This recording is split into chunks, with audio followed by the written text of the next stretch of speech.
deploy Node.js នៅក្នុង Docker យើងដោយប្រើ ngi nx ចឹងដើម្បី deploy វាបានបងប្អូនត្រូវមាន file Docker compose YML ចឹងក្នុងនេះយើងបង្កើត Node.js Node app ហើយនឹងserver ងិន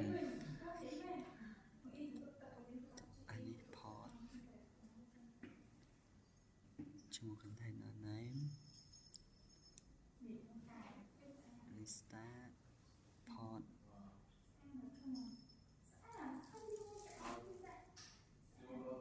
និយាយទៅនេះគឺជា Node app ដែលយក Node app នេះមកប្រើនេះជា port ដែរ8088សម្រាប់ Docker file អត់ច្បាស់ដែរហើយដើម្បីហោះវាបានដោយប្រើ Git server ចឹងខ្ញុំបង្កើត folder Git ហ្នឹងហើយដាក់បង្កើត default.con ហើយ pass code ពី AI ចូល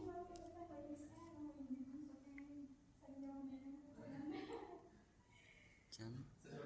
អត់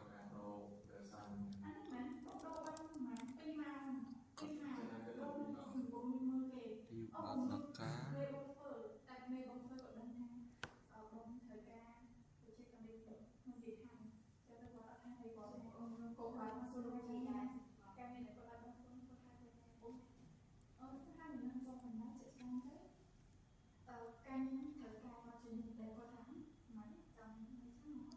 មកយ៉ាងណានេះ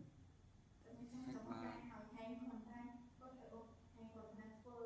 នេះជា result ណា